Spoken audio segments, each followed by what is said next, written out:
el derecho de secesión en la Unión Europea. Nos acompaña en la mesa el profesor de Derecho Internacional Privado, Lucas Pérez, y el profesor de Derecho Mercantil y vicerrector de la Universidad de Las Palmas de Gran Canaria, don Nicolás Díaz del Escano, sevillano. Don Manuel Medina Ortega es un jurista y político español, licenciado en Derecho por la Universidad de La Laguna y doctorado en Derecho por la Universidad de Madrid en 1961. En 1962 obtiene un máster en Derecho Comparado en la Universidad de Columbia. Sus padres eran Celia Ortega y Rafael Medina Armas, alcalde de Recife en 1936 por el Frente Popular. En cuanto a su trayectoria académica, ha sido profesor de Derecho Internacional y Relaciones Internacionales en la Universidad Complutense de Madrid, 1959-1975, profesor de la Universidad de Redlands en California en 1969-70, decano de la Facultad de Políticas y Sociología de la Universidad Complutense de Madrid, 1975, catedrático de Derecho Internacional de la Universidad de La Laguna, de 1975 a 1978, y vicerrector de La Laguna, del 76 al 78, y catedrático de Relaciones Internacionales de la Universidad Complutense de Madrid en 1978 al 82. Es miembro de la Asociación Española de Profesores de Derecho Internacional y Relaciones Internacionales. Obtuvo la condecoración de la Encomienda de Número de Isabel la Católica en 1985. Como político ha sido diputado en Cortes por el Partido Socialista en 1982-87 y desde enero del 86 hasta 2009 ha sido diputado en el Parlamento Europeo por dicho partido. Pues a continuación, para hablar del libro y para hablar del profesor Medina Ortega, una vez que cada uno de nuestros compañeros de mesa hable, habrá un coloquio entre nosotros, va a intervenir don Nicolás Díaz del Escano, sevillano, profesor de Derecho Mercantil en la Universidad de Las Palmas. Muchísimas gracias, señor director, por esta invitación. Agradecimiento también al profesor Medina Ortega por contar conmigo para estar en este acto, mi compañero de mesa también, a Lucas Pérez. Lo primero que quisiera decir, bueno, pues en esta casa es un recuerdo al director de honor, a Nicolás Díaz Saavedra, que parecerá por unos momentos complicados para que, bueno, pues todo se recupere pronto y lo podamos tener en estos actos que seguro que le hubiera encantado estar aquí.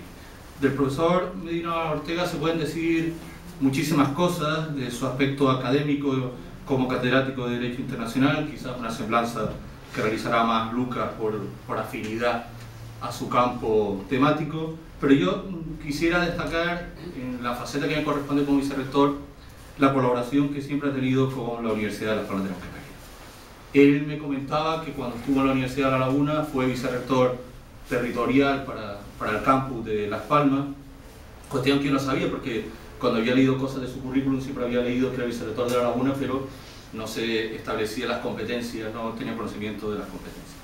Con el profesor Medina Ortega he tenido distintos momentos de relación con él. En primer lugar, vinculado al Diploma de Estudios Europeos que pusimos en marcha, con la colaboración de Lucas, que es el quien actualmente lo dirige, y el profesor Medina impartió una conferencia memorable en la que habló, bueno, un poco lo que había sido toda la Constitución y el marco del derecho de la Unión Europea, cómo había surgido la Unión Europea, y bueno, fue tanta la catarata de información, de datos que dio, que los alumnos mayores, con mucha experiencia, muchos de ellos se habían quedado asombrados. Fue la verdad que una magnífica ponencia. Pero también el profesor Medina Ortega ha colaborado con nosotros, tuvimos un encuentro, no sé si se acordarán, en el Parlamento de Canarias, donde se invitaron a estudiantes de las dos universidades para una pregunta para Europa, donde estaba él junto también con Fernando Fernández, y me invitaron también a participar en el mismo, y fue la verdad que un acto entrañable, muy agradable, y que la verdad que aprendimos mucho porque hubo esa convivencia directa que transmite quien realmente conoce el derecho europeo, conoce la Unión Europea como nadie. Creo que Manuel Medina pasa por ser de los grandes conocedores de las tripas de la Unión Europea, quizás de esas personas que mejor se ha sabido desenvolver y ha sabido conocer la realidad de la Unión Europea. Y esto además lo digo, y aquí enlazo un poco con mi competencia, con mi formación en el derecho mercantil. Yo estuve trabajando en la elaboración de un estudio sobre algo particular, que era la normativa del diseño en el ámbito del derecho español. Y bueno, pues había que ir a una transposición del derecho europeo, y bueno, pues estaba en el marco una serie normativa, como fue las patentes, las marcas, que salieron más o menos rápidas, pero la del diseño tuvo un bloqueo de, yo creo que aproximadamente unos 50 años para elaborarse, porque había distintos intereses, que yo creo que ahora no es el momento de destripar. Y leyendo a los distintos autores, tanto nacionales como italianos, que trabajan mucho el tema, ingleses, atribuían el desbloqueo a la función de Manolo Medina. Sacó pues, la famosa cláusula de congelación, una serie de argumentos para poder desbloquear y poder tener una normativa europea adecuada. Comentábamos ahora en el pasillo, dice, hombre, claro, el derecho mercantil, bueno, con este tema de la secesión en la Unión Europea, digo, directamente no, pero el derecho mercantil quizás es el derecho más europeísta que hay hoy en día. Todas las normativas que tenemos vigentes en el derecho mercantil son transposiciones de la directiva, y yo no sé si a lo mejor ofendo al profesor Medina, pero bueno, en cierto punto también se dice que la Unión Europea surge por la Europa de los comerciantes y el derecho mercantil es el que regula el aspecto de los comerciantes. Por lo tanto, yo quisiera hacer un reconocimiento y un agradecimiento al profesor Medina Ortega por toda la colaboración que ha tenido con esta universidad. Siempre que se le ha solicitado colaboración, lo hemos tenido en disposición. En cuanto al libro, yo creo que es un libro importante, es un libro trascendente porque es un tema de máxima actualidad. El derecho a la secesión en la Unión Europea aborda quizás uno de los problemas políticos más graves que tiene ahora mismo el Estado español, sin hacer referencia directa a la situación del Estado español, pero sí del marco jurídico que se podría derivar de la situación que actualmente se presenta en algunos territorios de España. Es un libro con una gran rigurosidad jurídica, pero es un libro fácil de leer, no es un libro exclusivamente para eruditos en el ámbito del derecho internacional, incluso hasta uno mercantil lo puede leer y lo puede entender. Hay grandísimos contenidos, decía el profesor Ortega, que no es que los recuerde, sino que los aprendo, porque no los he oído nunca. Está en la catarata de información que aporta sobre los movimientos de descolonización, sobre todos los movimientos territoriales que se están produciendo y que se han producido prácticamente a lo largo de la historia en los distintos continentes, que yo creo que vale solo por la información histórica que se da, aparte de los contenidos jurídicos. Yo creo que es un libro que vale la pena y que debe ser leído, porque este tema nos compete a todos, es un tema, además, no quiero entrar un poco a desvelar un poco el fondo del asunto, pero bueno, ya que es un tema con escasa regulación en el ámbito de la Unión Europea, que se remite al derecho internacional general, donde también el derecho de secesión tiene escasa regulación, y en definitiva, el gran sujeto de las organizaciones supranacionales son los estados y no son los sujetos las personas físicas, las personas jurídicas. Por tanto, cualquier alteración de lo que es un contenido estatal, lógicamente, como perfectamente argumenta el profesor Medina Ortega, implicaría un nuevo estado que debería incorporarse con los requisitos, porque ese estado previamente no había estado dentro de la Unión Europea.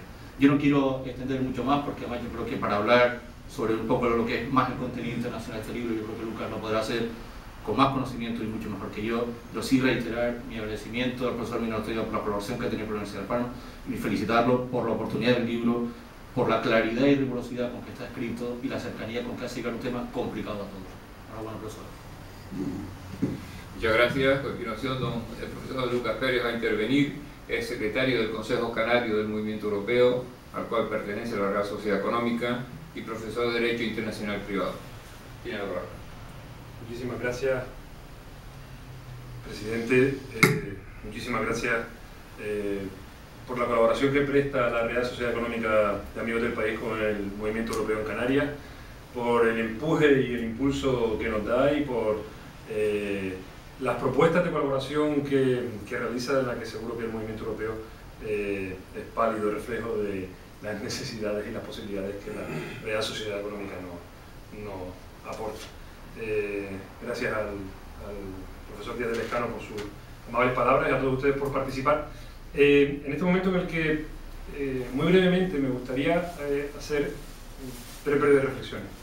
La primera se refiere al profesor Medina, que aquí lo tengo, y al placer y al honor que es no solamente compartir esta mesa, que es un honor que él ha sido tan generoso de proponernos en nombre o en representación del Consejo Canario del Movimiento Europeo, sino sobre todo de compartir con él, cada vez que tenemos oportunidad de vernos y de impulsar las actividades del Movimiento Europeo, la voluntad de hacer algo trascendente de no permitir que caigamos en la actividad conjunta que tenemos en la generalidad de ideas vagas o de actos de reflexiones genéricas, no, sino en la intención de que todo aquello que hagamos por Europa y de lo mucho que hace por Europa sea, primero llegue de verdad a la gente y después sea de verdad información valiosa para el día a día de nuestros ciudadanos, que seamos capaces de hacerles reconocer la trascendencia que tiene Europa en sus vidas, pero eso ya es un lugar común,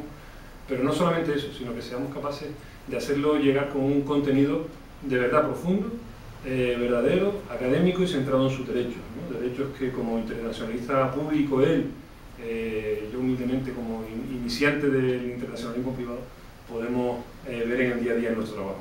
Le agradezco ese impulso que desde un afortunado 13 de febrero de 2012 le ha dado al movimiento europeo. Precisamente como compartía con él esta tarde, tuve la oportunidad de recordar la carta de asignación que como representantes del Partido Socialista se nos hizo llegar en el momento en el que quien fue el primer presidente del movimiento europeo, Jerónimo Saavedra,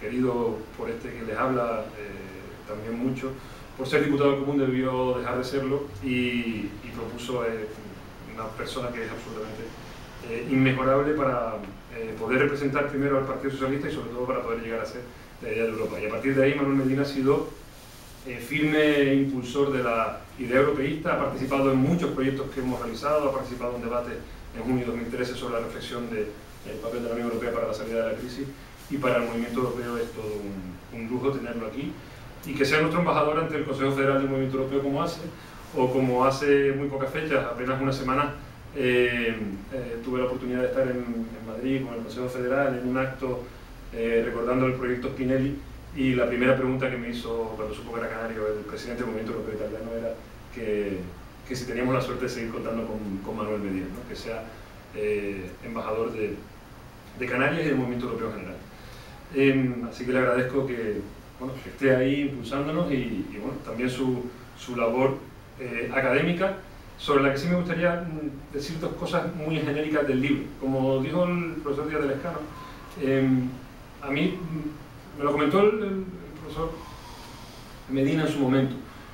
A mí del libro me ha sorprendido cómo ha sido capaz, de verdad, yo creo que llevo toda la vida intentando y no he sido capaz, cómo ha sido capaz de unir una capacidad erudita absolutamente incuestionable, y lo ha comentado el profesor Díaz del Escano, como uno lee y aprende día a día, aprende en cada momento que coge el libro, pero sobre todo con una rapidez y sencillez en la forma de redactar, de poder leerlo, de poder conocerlo, que desde luego uno que ha querido leer cosas sobre la descolonización lo lee de forma absolutamente novedosa, lo digo de verdad. Me parece un libro con una gran enjundia, muy jurídico, pero absolutamente sencillo. Decía el profesor Díaz del Escano que lo puede leer hasta un mercantilista. Yo creo que lo puede leer cualquier persona que sea legal en derecho, porque de verdad que es un libro muy bien escrito, muy entretenido y que nos da reflexiones jurídicas también interesantes. Así que le agradezco ese esfuerzo que no es muy sencillo de encontrar hoy en día. Destaca algunos datos que son curiosos, que no se oyen tanto hoy en día, en el que esta situación, evidentemente en España y Cataluña, pero más cercana, en septiembre de Escocia, o incluso que poco a poco se va oyendo con más intensidad en la Bretaña francesa o en la Padania italiana, sobre movimientos que buscan la propia idea de tomar la responsabilidad o la posibilidad de movimientos de secesión en sus países.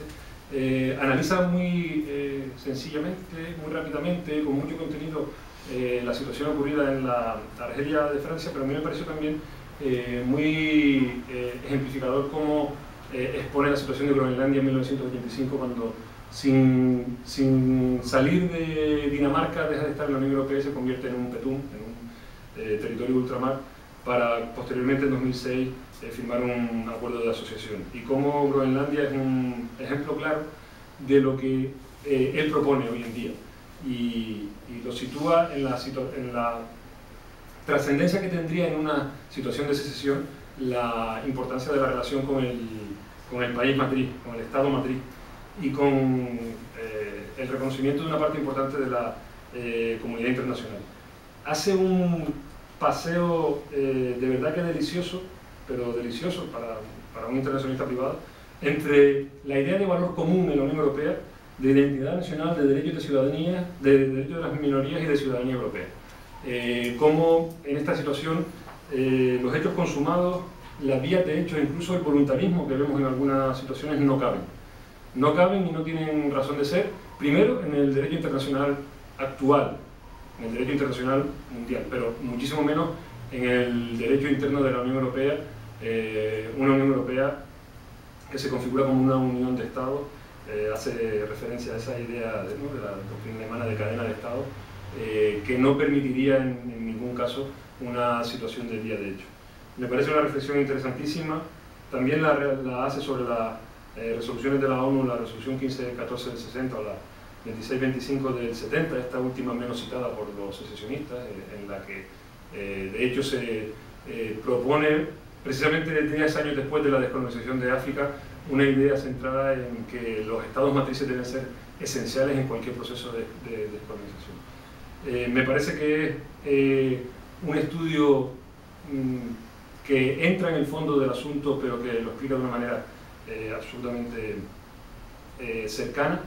Me parece que es un libro que hoy en día debería tenerse muy en cuenta en estas situaciones de secesión que existen, en las posibilidades o no que pueden tener algunos territorios o personas de determinados territorios en la posibilidad de llevar a cabo esa secesión, y que nos aclara de forma muy evidente la poca cabida que tiene en la actualidad en la Unión Europea, y cómo esos estados tendrían que llevar a cabo esos 35 pasos de adaptación al acervo comunitario que tendrían que llevar a cabo cualquier estado que saliera. Evidentemente, en un estado como el español, esos 35 pasos estarían muy cercanos, pero como sería absolutamente inviable llevarlo a cabo sin el acuerdo del estado matriz y sobre todo sin el acuerdo de los otros socios, y cómo sería inviable en tal caso. Me parece, le agradezco al profesor Ortega, al profesor Medina Ortega, que nos haya dado esta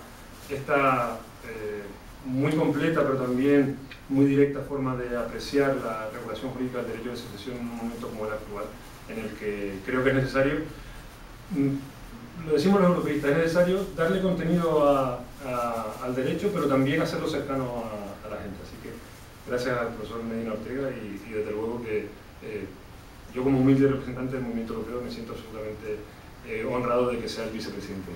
Muchísimas gracias. Muchísimas gracias. El profesor Medina Ortega,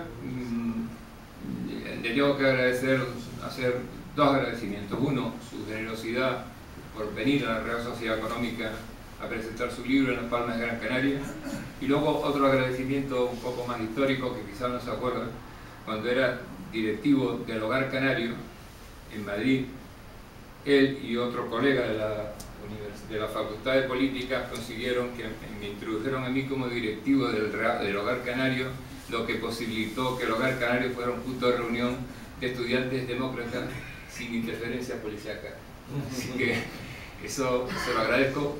Quizá el desarrollo no lo conoció, pero el origen sí. Así que le agradezco mucho que esté aquí con nosotros, y el libro es francamente interesante, como se dijo.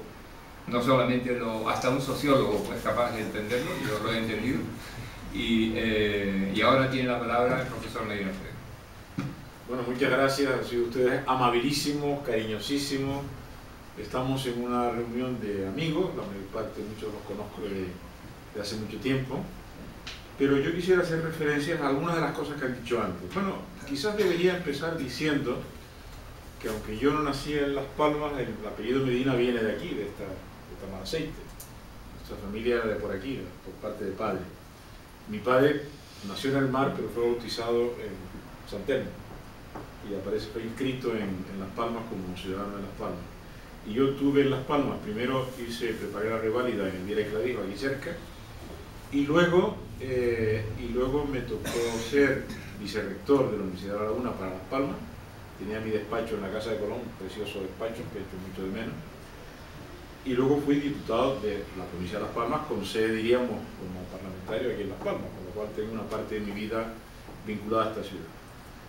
Ya había estado muchas veces aquí, concretamente la primera formulación del movimiento europeo la hicimos en esta casa, con Díaz de Aguilar como presidente, nos reuníamos aquí en la primera formulación del movimiento europeo, en la etapa anterior a la actual. Claro, han hecho una serie de reflexiones que espero que me sirvan para que ustedes entiendan de lo que hablo yo en mi libro. La mayor parte de ustedes no lo han leído, sé que alguno lo ha comprado, pero no han tenido tiempo de leerlo sin duda. Yo empezaría diciendo que el libro es, la técnica del libro, esto creo que lo entienda Jorge Langletton, es inglesa. Lo que llaman los ingleses un libro deceptively easy. O sea, es engañosamente fácil. Porque ustedes no verán ni una sola nota a pie de página. La bibliografía está ahí, pero está al final. Cito las sentencias entre paréntesis, para que la gente pueda leer el texto de una manera continuada. Eso, a efectos de, como no tengo ya que hacer oposiciones a cátedra ni ninguna otra cosa, pues no tengo por qué estar demostrando mi erudición, pero cada una de las líneas del texto es una línea trabajada y con referencias bibliográficas. Entonces, es un libro, yo espero que sea fácil de leer, pero que me costó mucho trabajo escribir, porque he tenido que hacer muchas versiones de él antes de sacarlo en texto. Y aún así, he detectado erratas al final que no pude corregir en la última versión. Yo creo que el vicerrector Díaz del Escano ha señalado un tema bastante importante, que fue mi participación en la directiva sobre los modelos y diseños industriales.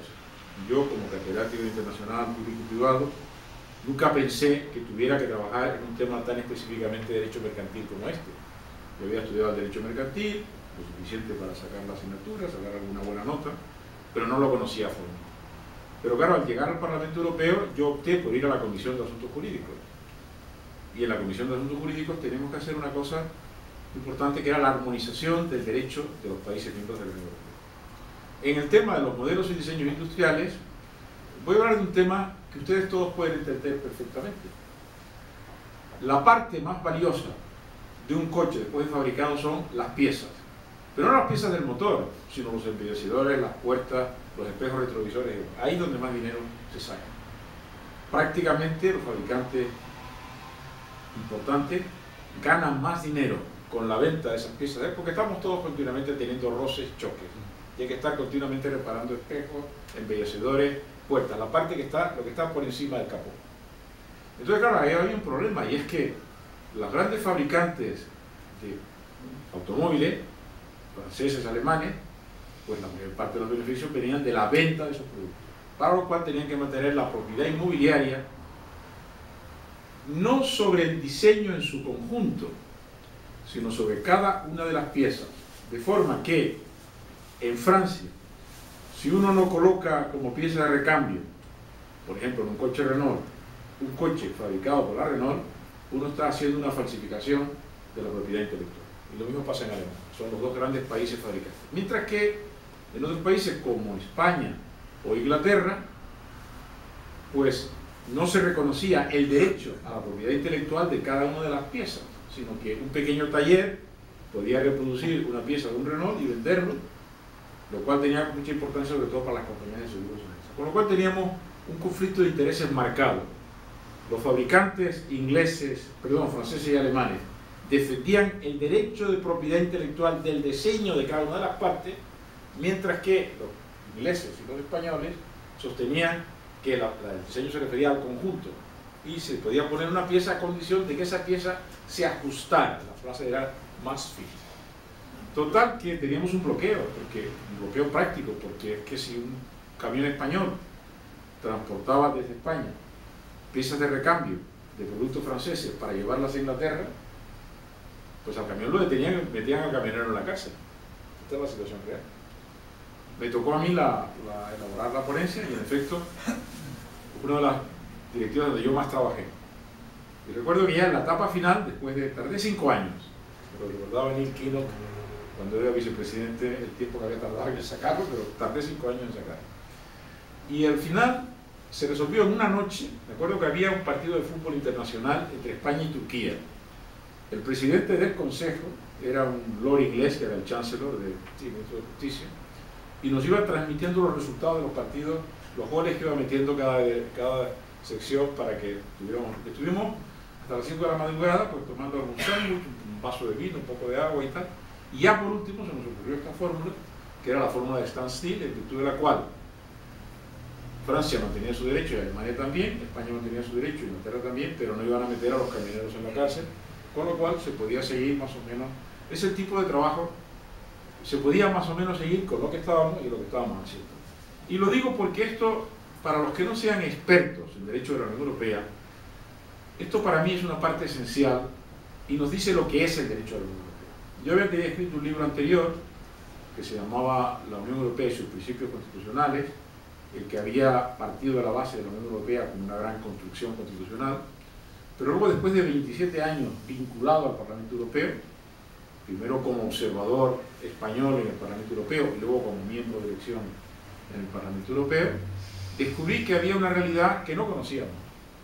Y esa realidad pues ha sido recogida nada menos que por el Tribunal Constitucional alemán, en la famosa sentencia del 12 de octubre del año 1993, la sentencia de Maastricht, en el que el Tribunal Constitucional alemán, la fórmula la inventó un gran jurista alemán, profesor de Derecho Público, Kirchhoff, decía, él partía, esto para los juristas, es una referencia fácil de entender, de una obra de un gran jurista alemán, Georg Jelinek. En realidad era austriaco, era judío austriaco, pero acabó siendo alemán, conocía perfectamente el derecho austriaco y el derecho alemán. Y Jelinek, su obra más importante, que se llama la Allgemeine Staatslehre, la teoría general del Estado, la tercera parte de ese libro, la última parte, la dedicaba a una cosa que era la Die Staatenverbindungen, las uniones de Estados. Y entonces mencionaba una serie de fórmulas, la unión personal, la unión real, y sobre todo se refería a la confederación y a la federación. En alemán, confederación es Staatenbund y Estado federal es Bundesstaat. Claro, en el Bundesstaat, el Estado federal, tiene personalidad jurídica. En el Staatenbund, la personalidad jurídica que le corresponde a cada uno de los estados. Y claro, cuando se plantea el tema, Jelinek es una obra fundamental del derecho público, pero sobre todo para los alemanes es el ABC del derecho público.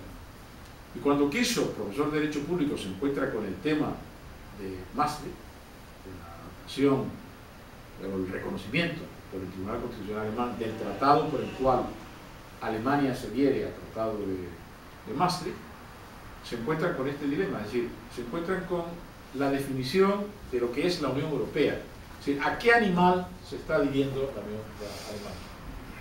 Entonces hay una fórmula lapidaria que dice, la Unión Europea no es ni un Bundesstaat ni un Staatenbund, ni es un Estado federal ni es una confederación de Estados, sino que es un Staatenverbund. Y ahí viene la pregunta, ¿qué quiere decir Staatenverbund? Porque la palabra Staatenverbund no tiene traducción a ningún otro idioma de la Unión Europea. El otro día, con unos amigos catalanes, me decían que hay una cosa parecida, bueno, porque tengo que explicar el origen. El origen de la razón por la cual Kirchhoff utilizó esta frase es porque había una expresión normal en Alemania que era el Schiffverbund.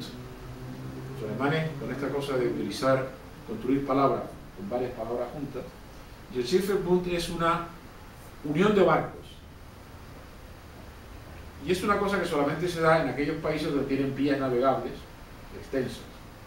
Ustedes pueden ver en Alemania o en Francia una larga serie de barcos arrastrados a lo mejor por una pequeña motora, donde hay a lo mejor 100 o 200 barcos detrás que están amarrados entre sí y están como entrelazados. Entonces el Staatenverbund sería una especie de Schiffverbund, es decir, una serie de barcos que van unidos entre sí, pero que cada uno es diferente. No es el convoy de la flota española de América, que van varios barcos separados, sino que van todos unidos. Eso solamente es posible en la navegación interior. Como ustedes saben, en España no tenemos prácticamente ríos navegables, solamente hay un pequeño tramo y tal, salvo quizás en Cataluña. El otro día precisamente me decía Xavier Vidal-Fort, en la presentación de un libro en Barcelona, que se podría traducir al catalán como convoy de sirga, una expresión catalana, pero claro, en el resto de España ni los ríos vascos, ni el Duero, ni ningún río español tiene esas posibilidades que tiene la navegación. Y claro, la imagen es el entrelazamiento. Es decir, cuando en la Unión Europea estudiamos un tema como el de los diseños y modelos industriales, tenemos que ver lo que cada uno de los estados ha previsto. El derecho de la Unión Europea no sustituye a los derechos nacionales, sino que se entrelaza con ellos. La Unión Europea no tiene una jurisdicción realmente europea. En Estados Unidos hay la jurisdicción federal, con tribunales federales, y la jurisdicción de los estados. Entonces el abogado puede presentar un caso ante un tribunal de un estado o ante un tribunal federal. Yo diría que los representantes de las grandes compañías multinacionales prefieren ir a un tribunal federal, mientras que los representantes de los consumidores y las pequeñas empresas prefieren ir a un tribunal del estado, lo cual da lugar a toda una serie de conflictos entre la jurisdicción federal y la jurisdicción estatal. En la Unión Europea se ha tratado de evitar eso, estableciendo un sistema de cooperación o entrelazamiento. Punto. Las jurisdicciones nacionales están entrelazadas entre sí a través del Tribunal de Justicia. Hay un procedimiento de cooperación, de forma que cuando un Estado se encuentra con un problema jurídico de trascendencia internacional, acude al Tribunal de Justicia. Quizás el caso más notable sea el caso Meloni. El caso Meloni, nosotros teníamos una situación en España histórica, que es la prohibición de los juicios penales in absentia, juicio penal en rebeldía. Para condenar a alguien, esa persona tiene que comparecer físicamente ante el tribunal.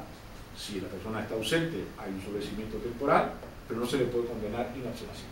Y eso tenía una buena razón histórica para hacerlo, porque España ha sido el país de los golpes de Estado y de las guerras civiles, con lo cual ha habido muchísima gente que se ha tenido que ir del país por razones involuntarias. Y claro, no había cosa más injusta que condenar a un señor por haberse tenido que ir al exilio por una ideología o por otra durante un cierto número de años. En cambio, en Italia no tenían esta tradición. Y en Italia la condena en rebeldía era perfectamente normal. Cuando se planteó el tema de mafiosos italianos condenados en Italia que venían a España y se trataba de conseguir la extradición de esos mafiosos a Italia, la doctrina del Tribunal Supremo y del Tribunal Constitucional era que en España no era posible la condena en rebeldía y que por tanto un mafioso italiano condenado en rebeldía en Italia no podía ser extraditado a Italia. Yo estuve en una sesión de una conferencia de Derecho Europeo que tuvo lugar en la Universidad Autónoma de Madrid, cuando Pascual Salas, entonces presidente del Tribunal Constitucional Español, nos anunció que por primera vez el Tribunal Constitucional Español iba a recurrir al Tribunal de Justicia de la Unión Europea en una cuestión que se llama cuestión prejudicial en virtud de este sistema de colaboración. Porque de hecho el Tribunal Constitucional Español se encontraba con una gran dificultad, y es que claro, si nosotros seguíamos no aceptando las condenas en rebeldía italianas, España se iba a convertir en el centro de la mafia internacional. Y entonces había una urgente necesidad de cambiar la jurisprudencia que teníamos en España para dar reconocimiento a las sentencias de rebeldía pronunciadas en Italia. Y ese fue el caso Meloni. Una persona condenada en Italia en rebeldía, que viene a España, si se le aplicaba la jurisdicción constitucional española no se le podía entregar, entonces se planteó una cuestión prejudicial al Tribunal de Justicia. No voy a entrar en los detalles, pero el Tribunal Constitucional, el Tribunal de la Unión Europea dijo que sí, que existían garantías suficientes, y eso le permitió al Tribunal Constitucional Español decir, bueno, pues el Tribunal de Justicia de la Unión Europea nos ha justificado. O sea que se pudo cambiar una jurisprudencia constitucional española muy antigua, que tenía buenas razones de ser, por una nueva gracias a una sentencia del Tribunal de Justicia de la Unión Europea. Esta es la colaboración. Es el entramado, urdimbre, verbund o conexión entre la jurisdicción europea y la jurisdicción nacional. Por tanto, la Unión Europea es yo diría un machembrado, una ristra, una serie de relaciones en el que la jurisdicción nacional, las jurisdicciones nacionales, pero lo mismo ocurre con las administraciones nacionales. La Unión Europea tiene una legislación, la Unión Europea impone multas. En este momento, por ejemplo, a consecuencia de las vacaciones fiscales vascas, ha sido condenado a pagar una multa el Estado español, no la administración vasca. El Estado español tiene que pagar una multa de 30.000 millones de euros a la Unión Europea, porque el País Vasco es parte del Estado español, las autoridades vascas son autoridades del Estado español, y por tanto las infracciones del derecho de la Unión Europea que hayan podido cometer las autoridades nacionales las tiene que pagar el Estado español, que es el que responde dentro de la Unión Europea. Claro, esto me lleva a una segunda consideración, y es que la Unión Europea, como decía el señor ¿Qué es el Tribunal Constitucional alemán? No es ni una federación ni un Estado federal, es una unión de Estados. Los elementos fundamentales de la Unión Europea son los Estados. Son como piezas de un Lego. Cada Estado es una pieza de un Lego. Es una pieza que no se puede descomponer. Y por tanto, así como un Estado, cualquier Estado, se puede separar de la Unión Europea, una parte de un Estado no se puede separar de ese Estado, o por lo menos la Unión Europea no lo puede reconocer, porque eso iría contra lo que es el elemento esencial de la Constitución Europea, que es el Estado. El Estado no nos damos cuenta de lo que tenemos, para bien o para mal. El Estado fue un invento europeo de finales del siglo XV y principios del siglo XVI. Y al principio no había sino 4 o 5 estados: Portugal, Francia, Inglaterra y España. Ahí abajo. Eran 4 estados. Fue un experimento. Eran las monarquías territoriales, se transforman en estados.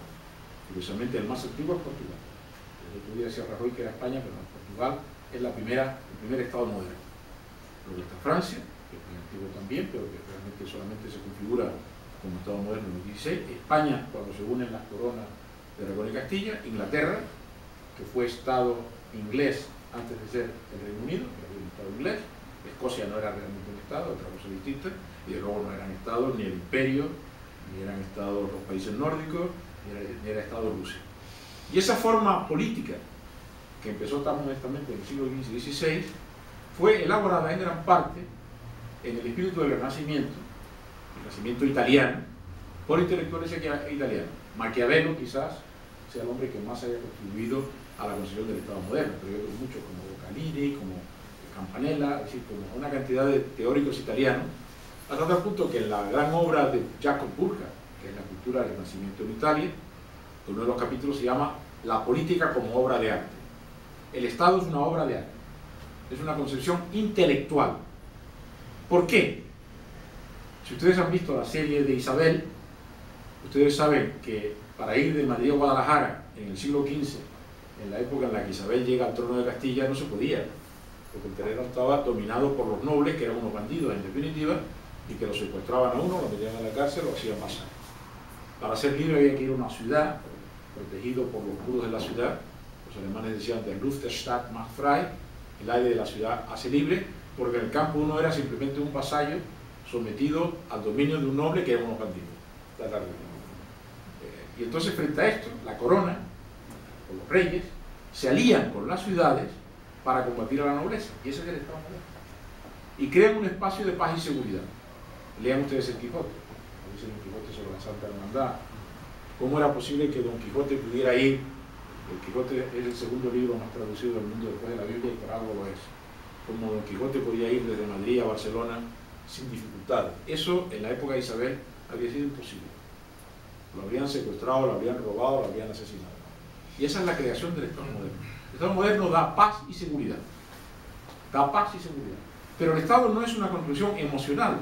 No es que de repente un día los catalanes, los aragoneses y tal dijeran somos españoles. No. Eran los súbditos de los reyes de Castilla y Aragón. De los reyes de España, como en Francia eran del rey de Francia. O en Inglaterra del rey de Inglaterra. Enrique VIII, a pesar de todo, era el rey que daba seguridad a Inglaterra frente a una, si ustedes leen las tragedias históricas de Shakespeare, se dan ustedes cuenta de que hasta Enrique VIII aquello era una guerra civil continua, y luego incluso continuó la guerra civil continua. Pero el Estado daba seguridad interior y también seguridad frente al exterior. No se pueden traspasar las fronteras de los Estados, y esto es lo que es el Estado. Claro, hubo un momento en el que esto se transformó, y fue en la Revolución Francesa. Los revolucionarios franceses le cortaron la cabeza al rey. Y como ustedes saben, Luis XIV decía, l'État c'est moi, el Estado soy yo, porque el Estado era el rey. El Estado español eran los reyes de España y Aragón. Era don Isabel y don Fernando, don Carlos V y don Felipe II. Del rey abajo ninguno. Eso era el Estado, y en torno a él se hacía. Cuando los franceses le cortan la corona al rey, hay que buscar otro elemento de legitimación. ¿Y cuál era la legitimación? Entonces los franceses inventaron una palabra que tenía un significado muy distinto, que es el significado de nación. La nación se inventó en las universidades medievales para designar a los estudiantes que hablaban la misma idioma. Había una mesa, había la nación española, la nación francesa, la nación inglesa, la nación alemana, que no se correspondía con ninguna entidad política. Y cuando los revolucionarios franceses tienen que inventarse un concepto que permita a ellos gobernar aquel país con el que se han quedado a través de la revolución y ya no tienen rey, se inventa la nación. Y la nación se eleva una categoría. Claro, precisamente fue un gran teórico francés, Ernest Renan, el que trató de entender lo que era la nación. Y al final, Renan, después de un estudio muy exhaustivo, dice aquello de, bueno, la nación no es otra cosa, es un sentimiento, es una emoción. Y claro, yo lo que digo en el libro es que el Estado nacional, el Estado no se puede construir sobre la base de la nación, porque la nación, el Estado es una obra de arte, un producto de la inteligencia, un producto del Renacimiento, mientras que el otro es un movimiento romántico que no es formal. Y la prueba de ello es que el Estado nacional no es sostenible. Lo tuvimos en el siglo XX. En el siglo XX, entre 1914 y 1945, el Estado nacional se hizo inviolable. Se hizo inviable, porque llevó a las guerras civiles, guerras internas y guerras internacionales. Y la Unión Europea se hace contra el nacionalismo. La Unión Europea se apoya en los estados, pero está en contra del nacionalismo. Cualquier nacionalismo estatal, y desde luego nacionalismo de carácter regional, que acabaría desintegrando los estados. Por tanto, el planteamiento mío en esta obra es que la secesión de una parte de un estado, la Unión Europea remite al derecho nacional. Cada estado decide. Pero, si una parte se separa de un estado, esa parte ya no es miembro de la Unión Europea. Si se constituye como un nuevo estado, tiene que solicitar el ingreso que se le dará o no se le dará, porque depende de que reúna las condiciones. Claro, yo el libro lo planteé, empecé a trabajarlo, cuando una pregunta constitucional era si era posible que Cataluña se hiciera, era partidario de la independencia de Cataluña permaneciendo en la Unión Europea. Y eso no es posible. No es posible, como no sería posible la independencia de La Gomera para continuar siendo miembro de la Unión Europea. Ahí entró una serie de consideraciones sobre el tema de la ciudadanía europea, que la introdujo, por cierto, Felipe González en el Tratado de Maastricht. Es una categoría derivada. Uno es ciudadano europeo en la medida en que uno sea ciudadano de un Estado miembro.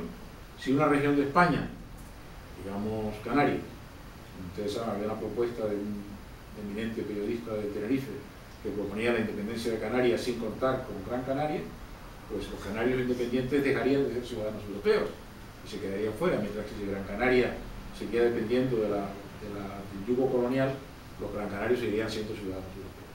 Lo digo porque no quiero utilizar símiles de una región de. Es decir, la ciudadanía es una categoría secundaria, es un tema que yo le había invitado a mi colega Lucas Pérez que profundizara, pero no he querido entrar en él.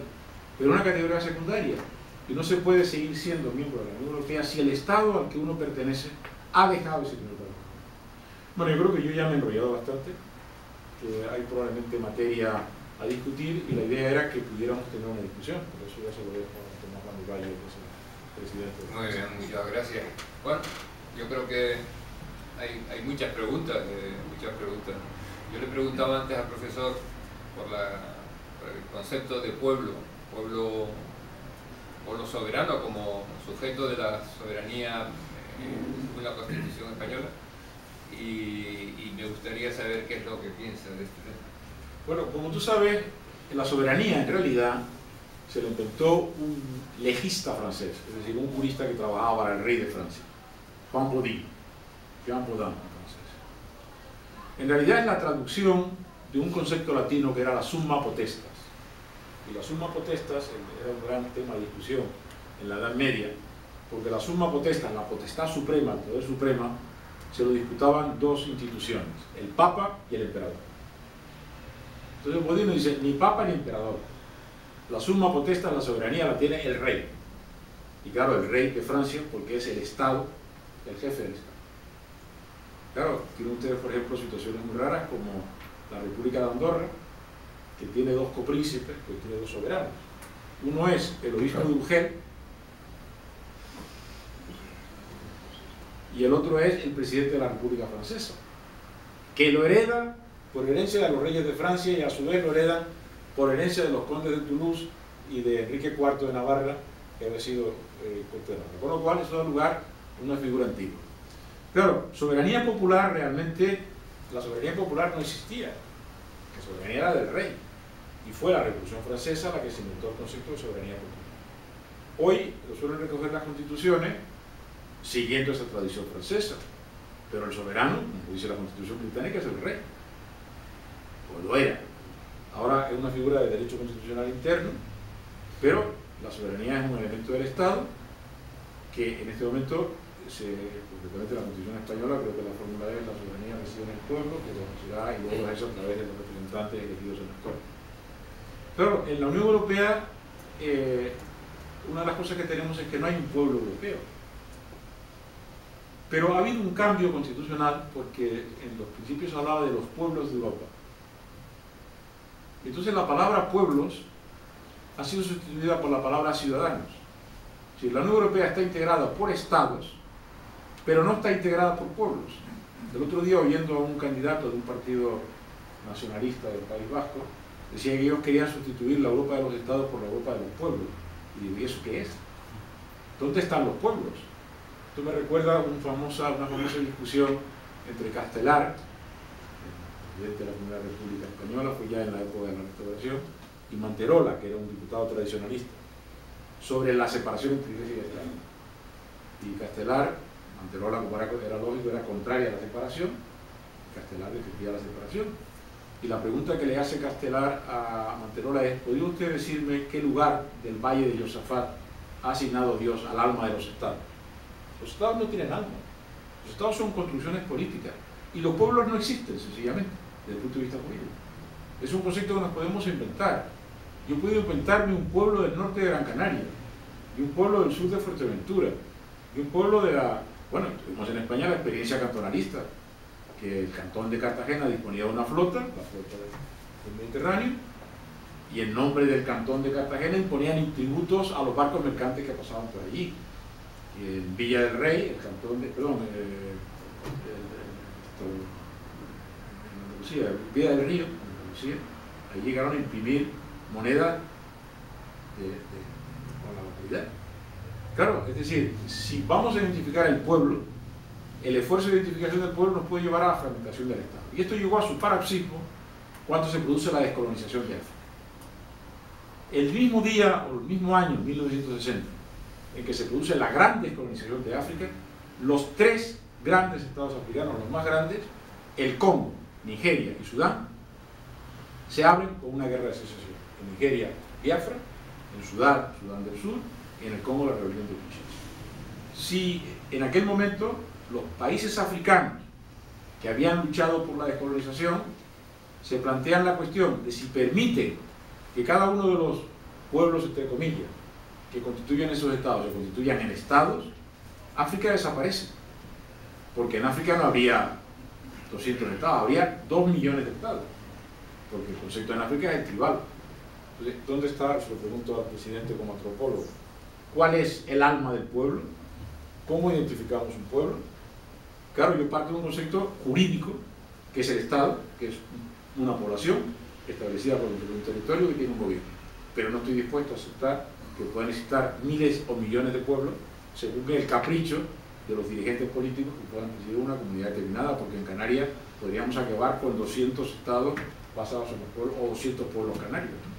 Y cada uno con representación en el Parlamento Europeo, en el Tribunal de Justicia y en el Consejo de la Unión Europea. Eso es imposible. Me gustaría un poco también en la misma línea que se ha abierto un poco de debate con el tema de los pueblos. Lo recoge perfectamente el profesor Medina en su libro, pero que nos diga un poco esa presunta utilización del derecho a secesión como protección a las minorías étnicas, religiosas, que están en determinados territorios y que invocan la secesión para ser protegidos, cómo eso realmente tiene muy poco encaje jurídico y si realmente podría ser una vía a largo plazo de protección a las minorías. Bueno, el derecho internacional no reconoce el derecho de secesión sobre la base de las minorías. Lo que reconoce el derecho internacional actual es la protección humanitaria de las minorías. Entonces, las minorías, por ejemplo, una de las formas de proteger a las minorías es mediante el reconocimiento de un sistema federal, comunidades autónomas como el que tenemos en España. Es decir, no se reconoce, y si una minoría es perseguida, esa minoría tiene derecho a la protección internacional. Dentro de la Unión Europea, sobre todo, estos temas se han resuelto por cauce jurídico, que es otra de las cosas que yo digo en el libro. La Unión Europea, a diferencia, o el derecho de la Unión Europea, a diferencia del derecho internacional, no acepta los hechos. La Unión Europea es un sistema jurídico en el que todo tiene que llevarse a través de canales jurídicos. Las declaraciones de hechos no sirven. Hay un Tribunal de Justicia, hay un Parlamento, hay un gobierno, los temas se discuten en esos ámbitos, pero no puede actuar un gobernante de una manera unilateral. Por tanto, no es cuestión de que uno pueda atribuirse, declararse independiente o hacer cualquier cosa.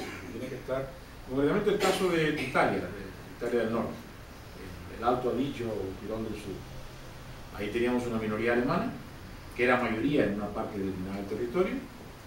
El plantear el problema de la frontera entre Austria e Italia tenía enormes problemas a la Unión Europea, y entonces se llevó un estatuto en virtud del cual la minoría alemana, del Alto Adige, o Tirol del Sur, tiene plenitud de derechos, tiene su propio parlamento regional, tienen el derecho a utilizar su lengua, a la protección del Estado, y en este momento no plantea ningún problema.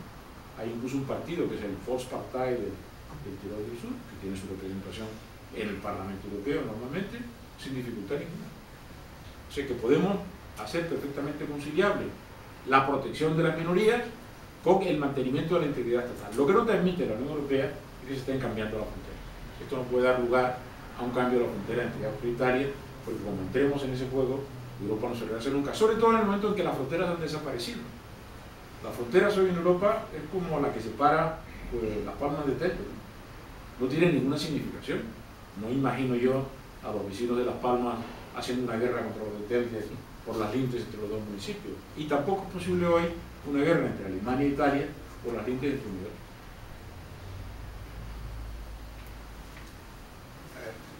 Casi a la vez. Don Felipe Baeza, por orden alfabético. Gracias. Vamos a ver, creo que se ha planteado un tema que me permite el participar en el debate, cosa que estaba deseando, porque ya que estamos aquí, lo interesante es participar. Yo creo que se puede y se debe, y hay que distinguir claramente entre el derecho a la libre determinación y a la independencia, entre los pueblos coloniales y las minorías no coloniales que viven dentro de un Estado organizado.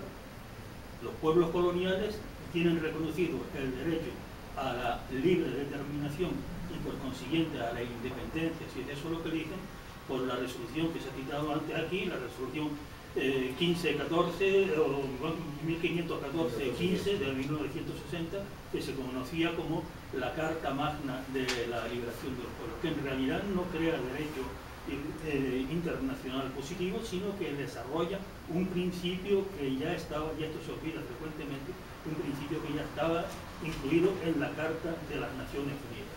O sea que ese principio se invoca en esta resolución al principio.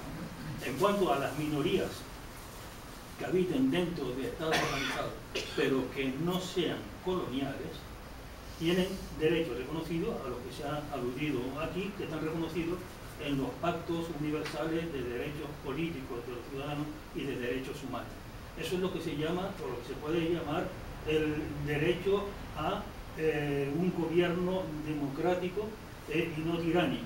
O sea, en esos pactos se reconoce el derecho de las minorías y la correspondiente obligación de los estados de atender a esas minorías y respetarlos en sus derechos religiosos, culturales, incluso políticos, etc. O sea que claramente las minorías que habiten dentro de un territorio estatal, caso que podría ocurrir si consideramos como minoría a la sociedad de cualquier región española o europea, no tendrían, según el derecho internacional, un derecho a la libre determinación. Dicho esto, continúo un poquito más, por seguir tratando el tema. En el derecho internacional no existe por consiguiente, ese derecho de las minorías a la libre determinación o la autodeterminación.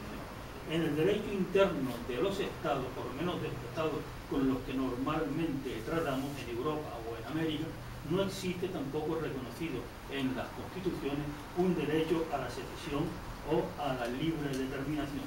Y por supuesto, como bien se ha dicho aquí por el profesor Medina y por su acompañante, ese derecho a la secesión tampoco está reconocido de una manera expresa dentro de la Unión Europea.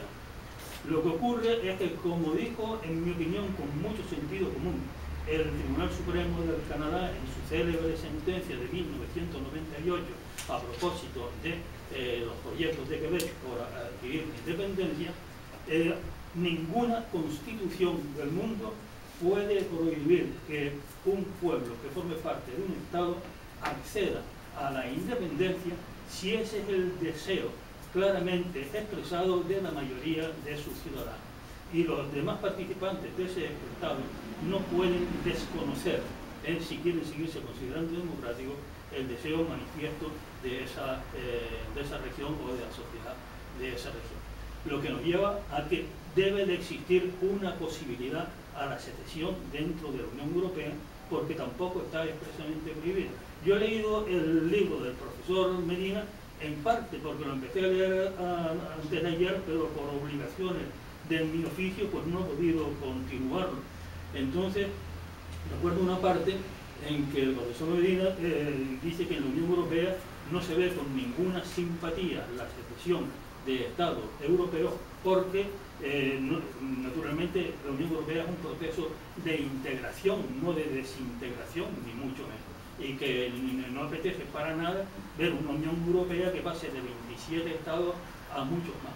Sin embargo, yo creo que esta no es una objeción importante, porque las posibilidades de que esto ocurra en la Unión Europea son realmente pocas. Puede darse el caso de Escocia, puede darse el caso de Cataluña. Es muy improbable que se dé en el caso de la Padania en Italia, porque lo normal es que quien quisiera separarse fueran las regiones del sur, del Mezzogiorno. Serían las que tendrían más motivos para separarse del norte. Entonces no creo que este sea un riesgo serio. Y de hecho la Unión Europea ha asumido a los estados resultantes de la implosión de la antigua Yugoslavia, donde hay países como Eslovenia, con 2 millones de habitantes, o Croacia con 5, que tiene, por ejemplo, pues, por comparar, menos habitantes que Cataluña. ¿Cómo se llevaría esto a cabo?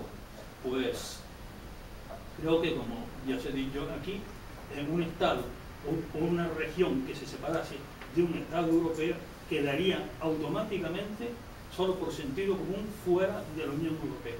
Lo que no quiere decir que esa región o esa sociedad convertida en un nuevo Estado no pueda acceder y no deba acceder a la Unión Europea. Para lo cual, si ya formaba parte de la Unión Europea, es de sentido común que esa región tenga más posibilidades e incluso moralmente más derecho a formar parte de la Unión Europea que países como puede ser, por ejemplo, Bulgaria o Montenegro, que no han formado parte de la Unión Europea. Y entonces lo que habría que hacer sería facilitar por todo, empezando por el Estado del que ese nuevo Estado se hubiese separado, a que se integrara en la Unión Europea.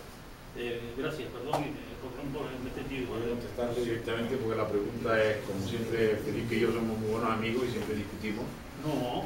Porque yo cito mi obra, como tú sabes, cito el caso de Canadá. No es una sentencia, es un dictamen. Ellos lo llaman reference del Tribunal Supremo de Canadá. Y lo que dice ahí es que, bueno, que sí, que hay que tomarlo en cuenta, pero que la solución tiene que venir por vía de un acuerdo entre las provincias de Canadá. Pero yo creo que hay una diferencia fundamental entre Canadá y la Unión Europea. Por lo que tú acabas de decir, la Unión Europea es un proceso de integración. Y por tanto, en ese proceso de integración, los procesos de desintegración van contra la Unión Europea. Por tanto, si una parte del territorio del Estado se separa de ese Estado, incluso con la quiescencia del Estado, yo diría que eso no es un valor para ser admitido en la Unión Europea, al contrario, esto es un tío peligroso, pero no conviene tenerlo en la Unión Europea. Concretamente, esto lo reflejó el director de la revista de Derecho Internacional de la Unión Europea, la European Society of International Law, Joseph Weiler, en el que el titular se llamaba así: Catalonia Independent, en cuestiones, not in the name of Europe. Es decir, puede ser Cataluña independiente, pero no en nombre de Europa. Si lo que no puede invocar una parte de un territorio de un Estado, en el nombre de Europa, es el derecho a la independencia. Porque Europa no se reconoce ese derecho a la independencia. Porque Europa está basada en la integración. Si los catalanes o cualquier otra región, la Gomera, quisieran ser independientes, tendrían que ser independientes del Banco Central Europeo, del Fondo Monetario Internacional, de la OTAN y de todo ese tipo de cosas. Lo demás es una cuestión banal. Es, repito, como las lindes entre Telde y Las Palmas. Si Telde se declara independiente, ¿de qué se declara independiente Telde? De la isla de Gran Canaria, del archipiélago. Es decir, lo verdaderamente importante hoy no es el Estado. Lo verdaderamente importante hoy es el Banco Central Europeo, que emite la moneda con la que pagamos y cobramos. Lo verdaderamente importante es la OTAN, que es la organización militar que nos defiende y que impide que nos puedan atacar. Lo verdaderamente importante es el Banco Mundial o el Fondo Monetario Internacional, que nos da dinero para funcionar. Entonces, si quiere ser independiente de verdad, hay que ir a eso, pero no juegue usted con la Unión Europea para eso. La Unión Europea no está para juegos de ese tipo, y de luego no está para juegos electoralistas de carácter absolutamente... Y tú y yo hemos estado juntos en un coloquio, recuerdo, en que había una serie de señores, tú por el Partido Popular y yo por el Partido Socialista, que eran independentistas canarios y decían que Canarias podía ser el país más grande del mundo con las aguas territoriales canarias, la famosa delimitación de las aguas. Digo, mire usted, usted está convirtiendo unas cosas con otras, es decir, huevos con castañas. Es decir, las aguas, como tú sabes, son espacios jurídicos internacionales sobre los cuales los estados tienen derechos y deberes. Por ejemplo, si Canarias tuviera la soberanía sobre esas aguas, el gobierno canario tendría que comprar una flota de acorazados y destructores para proteger esas aguas. Y yo creo que el presupuesto del gobierno canario no da para tener una flota de destructores, acorazados y aviones. Es decir, no se puede ser frívolos en este momento. La Unión Europea es una gran construcción que nos ha costado mucho tiempo hacer y no está para que unos señoritos se diviertan con ella y ganen unas elecciones regionales invocando la independencia de la Unión Europea. Es la frivolidad y desde luego, si de alguna forma se refleja en mi obra, y además yo lo he dicho en Cataluña, lo he dicho en Barcelona, digo, señores, yo soy antinacionalista. Soy antinacionalista canario, antinacionalista español, antinacionalista francés y antinacionalista de Lanzarote. Porque la Unión Europea se hace contra el nacionalismo, se hace contra los separatismos, se hace contra los procesos de desintegración. Son procesos de integración. Ahí tengo yo una diferencia fundamental contigo y yo de luego no estoy dispuesto a aceptar la tesis de Miguelito Herrero, que bastaría una protección constitucional. De acuerdo con el derecho de la Unión Europea, hay que ir al derecho constitucional español, que por ahora establece que España es una indivisible, y en el caso de que se modificara la Constitución, luego, a consecuencia de eso, esa parte de España se quedaría fuera de la Unión Europea y luego tendría que considerar ingresos. Y ahí, en vez de ser un factor positivo el haber pertenecido a la Unión Europea, sería lo contrario. Este señor se ha ido de la Unión Europea, es un tipo peligroso que no le conviene. No, en este club, ese tipo de entidades no nos interesa y probablemente no sería metido a la Unión Europea. Perdona, necesito hacer una aclaración porque yo no me debo haber explicado bien, o Manolo lo entendió. Y yo que quiero dejar perfectamente claro, yo he dado aquí conferencias en contra de los nacionalismos, titulada El desafío de los nacionalismos, en lo que quizás me he pasado. He presentado a Aleix Vidal Quadra hace unos cuantos años y ha alabado su labor en Cataluña, heroica en su día, en contra del solo de los nacionalismos. Y puedo decir lo que no puedes decir tú, que en cierta ocasión en que me manifesté en contra del nacionalismo canario, recibí un anónimo que era mi foto del recorte donde había hecho las declaraciones y encima decía, un cabrón partidario del nacionalismo español. Y tengo que decir que cuando yo vi aquello, digo, pues sí señor, dándole a lo de cabrón un sentido, digamos, riguroso, figurado, soy un nacionalista español. Y precisamente porque yo no soy nacionalista español. Bueno, yo soy un nacionalista español en el sentido de que creo en que España es mi nación y que ser canario es una manera de ser español, no otra cosa. Aclarado esto, te diré que estoy completamente de acuerdo y no tienes por qué estar en desacuerdo conmigo en este punto, en que me parece absurdo y peregrino pretender separarse de un Estado europeo invocando la Unión Europea o el derecho europeo. Yo no he dicho eso en absoluto porque eso es un disparate. Lo que he dicho es otra cosa, que si por la fuerza de los hechos se produce una separación, cosa que la Unión Europea no podría nunca evitar, porque es una cuestión de derecho interno y de decisión de las sociedades, de los estados, no de la Unión Europea, nos podríamos encontrar con el absurdo de que un país, vamos a hablar de Cataluña, vamos a hablar de Escocia. La Gomera. No, la Gomera no planteemos tesis absurdas, la Gomera no. Escocia se separa del Reino Unido y se queda ahí en el Mar del Norte y la Unión Europea le dice, ahora no podrá usted entrar nunca jamás. Y Escocia dirá, pero si yo formaba parte de la Unión Europea, si yo cumplo las condiciones de la Europea, me van a castigar por haberme separado del Reino Unido, y dejan entrar a Montenegro, y dejan entrar a Bulgaria, y a lo mejor dejan entrar a Turquía. A mí esto me parece que es completamente contrario al sentido común. A ver, don Manuel Mora.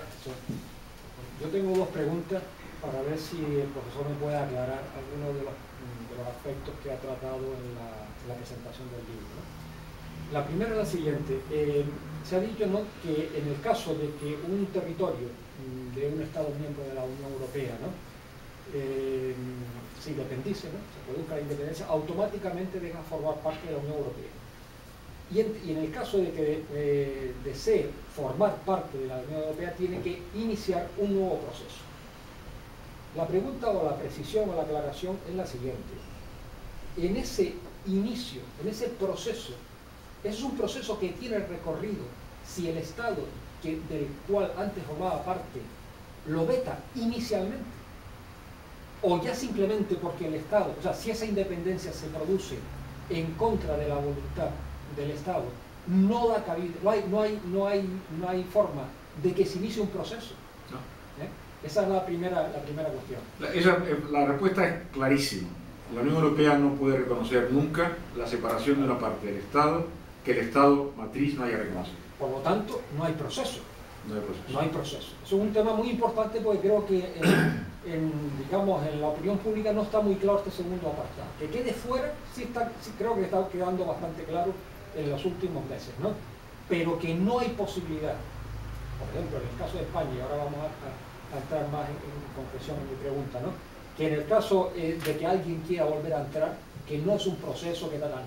No hay proceso, perfecto. Gracias. Y la segunda pregunta es, aunque se ha hablado de un tema general y se ha intentado poner nombres y apellidos, lo cierto es que si este tema está de actualidad es por el caso catalán. Parece inconcebible que un territorio como Cataluña, con la tradición que tiene, con el conocimiento, con la experiencia jurídica, lo grande jurídica que tenga, se haya embarcado en este proceso independentista sin tener un soporte legal. ¿Sin tener? Un soporte legal.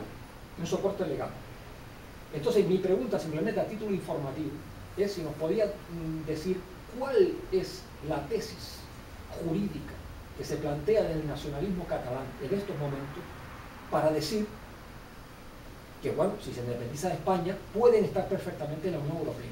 ¿Y cuál sería también la crítica o los puntos débiles a esa tesis? Bueno, es un tema que yo discuto ahí, porque sobre todo fue una propuesta inicial de Escocia. La teoría inicial de Escocia la formuló un jurista del gobierno escocés vinculado, jurista Aidan Quinn, que formuló la teoría de lo que se llamaba el derecho de autodeterminación interna, de ampliación interna dentro de la Unión Europea. Es decir, los escoceses son ciudadanos de la Unión Europea. Si son ciudadanos de la Unión Europea y deciden esos ciudadanos de la Unión Europea establecer una nueva forma política, que es el Estado escocés, como ciudadanos de la Unión Europea tienen derecho a seguir siendo miembros de la Unión Europea y por tanto siguen siendo en la Unión Europea Central. Eso lo acogieron unos diputados catalanes, estaba Romeva, y algunos más y otros de otras nacionalidades, y presentaron una enmienda a una propuesta, al informe del Parlamento Europeo sobre la ampliación de la Unión Europea. La enmienda se llamaba la enmienda sobre la ampliación interna de la Unión Europea. La Unión Europea se ampliaba con nuevos estados de territorios que formaban parte de la Unión Europea. La enmienda fue rechazada por el Parlamento Europeo. Luego presentaron una iniciativa. La iniciativa se llevó a la Comisión de Asuntos Jurídicos, se nombró a un diputado español como ponente, el señor López Istúriz, con el mismo tema. El señor López Istúriz acabó la legislatura y no presentaba ni un solo papel en el tema. El tema es absolutamente impopular en el Parlamento Europeo, porque nadie quiere oír ni hablar de este tema. Y desde el punto de vista jurídico, yo que hemos tenido muchas discusiones sobre este tema, el problema de la ciudadanía es que la ciudadanía de la Unión Europea es una ciudadanía derivada. El escocés, o el gomero, o el canario, es ciudadano europeo solamente en la medida en la que es ciudadano del Estado español. que fue la forma en la que le introdujo esto en el Tratado de Maastricht por el gobierno de Felipe González en el año 1993. El ciudadano europeo es decir, la ciudadanía de la nacional acarrea la ciudadanía de la Unión. Si se pierde la ciudadanía española, inglesa o británica, bueno, británica es otra cosa un poco distinta, pero bueno, se deja de ser ciudadano de la Unión Europea. Hay una sentencia, que es la sentencia de Gibraltar, hay dos sentencias, la sentencia de Aruba y la sentencia de Gibraltar, que no tengo tiempo ahora del Tribunal de Justicia de la Unión Europea, que se refieren a este tema, pero eso está perfectamente claro hoy. La ciudadanía de la Unión, y repito, los pueblos han desaparecido del texto constitucional de la Unión Europea, los parlamentarios europeos no representan a los pueblos, sino representan a los ciudadanos europeos. Si un diputado español en el Parlamento Europeo no representa al pueblo español, sino representa a los ciudadanos del Estado español, que es una cosa distinta. La ciudadanía europea deriva de la ciudadanía española y por tanto solamente por lo cual, si una parte del territorio del Estado se separa de ese Estado, los ciudadanos de ese Estado dejan de ser ciudadanos europeos y por tanto no tienen ningún derecho a mantenerse. Muy brevemente, por comentar una participación de mi querido también maestro Felipe Baeza, de cuando hemos podido tener charlas sobre derecho, que son desde luego muy interesantes. Ya usted me recordaba que hace tiempo no las teníamos. De derecho privado. Sí, privado. Bueno, no, de derecho privado es de ejercicio práctico del derecho, cosa que a mí me ha encantado siempre para mí también el profesor Baeza y el profesor Medina. En esa reflexión que hacíamos, creo que tenemos que deslindar muy claramente el aspecto puramente técnico de los 35 pasos, de la adopción del acervo comunitario, que es un aspecto en el que incide mucho todos aquellos que proponen hoy en día en Cataluña, ¿no? La posibilidad del derecho de la capacidad de la posibilidad de secesión dentro de la Unión Europea.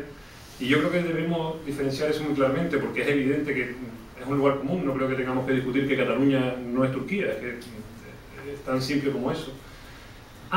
La voluntad, y esa sí que me pareció leerla de forma muy profundamente destacada, pero también muy directamente aplicable a este caso, a la posibilidad, a la voluntad de, por la vía de hecho, contrariamente al ámbito constitucional en el que se desarrolla cualquier tipo de comunidad, autónoma, lander, como le queramos llamar, por la vía de hecho, contraria a esa situación, asumir la posibilidad de que esa posible secesión de un grupo, digamos, llamándole como queremos llamarlo incluso, o sea, admito que en esa situación me digan pueblo, ciudadano, en un grupo de votantes, un cuerpo electoral en un referéndum, en contra del Estado matriz, que es el que forma parte de la Unión Europea, por esa vía de hecho, intente consumar la separación de un Estado y esa pueda ser compatible con la actual configuración jurídico-política de la Unión Europea.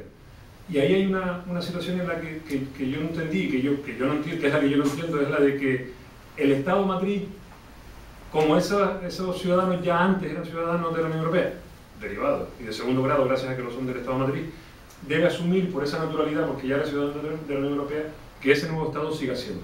Si ese grupo territorial, el que sea, lo quiere asumir por la vía de hecho, lo natural, lo consustancial en un grupo político que es un grupo creado por Estados, 28 Estados, lo natural y lo consustancial es primero que el Estado matriz y segundo que el grupo, uniéndose al Estado matriz, no permitan con facilidad, a pesar de que el acervo comunitario esté ya asumido en ese territorio, no permitan con facilidad que quien por la vía de los hechos, en contra de una regulación jurídica constitucional que da pie a la propia existencia de la Unión Europea y a la participación de ese Estado, permitan de forma muy natural que ese Estado pueda, si quiere, iniciar con naturalidad y con normalidad la vuelta a la entrada a la Unión Europea. Por supuesto no la separación dentro, en mi opinión. Y ese proceso no se iniciaría precisamente porque uno de los principios básicos de cualquier proceso de entrada a la Unión Europea es la unanimidad de todos los socios de la Unión Europea, que lo ha sido así desde, bueno, sabíamos de cuando entraba España, ¿no? Y Francia pues tenía sus reticencias en la forma en la que España entraba, ¿no? Así que creo que pedir salir por la vía de los hechos y entrar olvidando la vía jurídica es absolutamente inviable. Bueno, es que la característica de la Unión Europea es que no hay vías de hecho en la Unión Europea. Esa es la diferencia fundamental entre el derecho de la Unión Europea. Espera un momento. Espera un momento. Una diferencia fundamental entre el derecho de la Unión Europea y el derecho internacional. En el derecho internacional, el hecho se convierte en derecho. Esa es la realidad. Es decir, al final, pero fuera de la Unión Europea. Es decir, Yugoslavia se integró fuera de la Unión Europea. Ucrania se está desintegrando fuera de la Unión Europea. Si Ucrania y Yugoslavia estuvieran en la Unión Europea, eso no sería posible. Porque en la Unión Europea no hay ejército, no hay policía. Lo único que hay es el Tribunal de Justicia, que es el guardián de la ley. Y el Estado que no se conforme al Tribunal de Justicia, a las decisiones del Tribunal de Justicia, es sancionado, como ha ocurrido con España con el tema de las vacaciones fiscales vascas. El Tribunal de Justicia ha condenado al Estado español por violar las normas sobre ayudas de Estado en el tema de las vacaciones fiscales vascas. Y los españoles tenemos que pagar a la Unión Europea por esa violación cometida por el Estado español en la figura de las instituciones del gobierno vasco, que son parte del Estado español, pero la Unión Europea no permite ese tipo de cosas. Una decisión del Tribunal de Justicia es vinculante y obligatoria. Y ahí no va a haber ningún... Es lo que yo discrepo, por ejemplo, de nuestro común amigo Alejo Vidal Cuadras, y es que aquí no va a haber un general de la Guardia Civil que va a ir a Barcelona a detener al señor Mas, porque eso no es posible en la Unión Europea. Igual que no hay un ejército en este momento en la frontera entre España y Francia, siempre hubo un ejército o ejército, ya no hay ejército entre la frontera entre España, ya no hay ejército dentro de la Unión Europea, ya no hay policías que controlen el paso entre un país a otro en la Unión Europea, salvo en casos excepcionales. Y por tanto la Unión Europea se basa en el cumplimiento estricto del derecho, garantizado cada uno de sus ordenamientos por el propio Ejército Nacional, por la Policía Nacional, por el Ejército Nacional, pero no hay un ejército europeo, y la única forma en que la Unión Europea pueda funcionar es así. Por tanto, un acto de hecho de separación constituiría una violación gravísima del derecho de la Unión Europea, lo cual incapacitaría a esa comunidad para entrar en la Unión Europea, o sea, lo descalificaría completamente. Yo de luego creo que en este momento, por las declaraciones de los gobernantes catalanes, sí hablan de un referéndum y no sé qué tal igual, pero yo no creo que haya ninguna autoridad catalana que se atreva a proclamar la independencia de un Estado en Cataluña si no hay el consentimiento del Estado español. Hay dos preguntas más, don Gonzalo Melián y el señor detrás a continuación. Perdón, no sé. Mi pregunta es si un Estado sufre, se segrega, se va una parte de ese Estado, el Estado que pertenece a la Comunidad Económica Europea tiene de alguna forma que volver a negociar su situación dentro de la Comunidad Económica Europea. Bueno, hasta ahora no se ha producido ningún caso de ningún Estado que se haya separado. Lo más parecido ha sido Argelia, que era departamento de ultramar, se separó de la Unión Europea, no trataba de entrar. Groenlandia, que sigue siendo parte de Dinamarca, pero que en virtud de un acuerdo con la Unión Europea se autorizó a dejar de ser territorio de la Unión Europea, pero ni un solo Estado miembro de la Unión Europea, desde el comienzo de las comunidades europeas, en el año 1951, hace ya 64 años ya, ni un solo Estado se ha salido de la Unión Europea. Yo diría que la Unión Europea es demasiado valiosa como para irse de ella, porque contribuye demasiado a nuestra estabilidad, a nuestra paz y a la situación interior. Y por tanto, es una pregunta, diría, hipotética. Así es, no creo que se vaya, y repito, creo que no se va a producir, porque ahora la verdad, como se suele decir, hace mucho frío fuera de la Unión Europea. Los que hemos viajado por el mundo sabemos que hay una diferencia bastante importante en vivir dentro de la Unión Europea y vivir fuera. Y por tanto es un privilegio estar en la Unión Europea y no creo que haya ningún Estado miembro de la Unión Europea que esté dispuesto a irse. La siguiente pregunta y ya cerramos.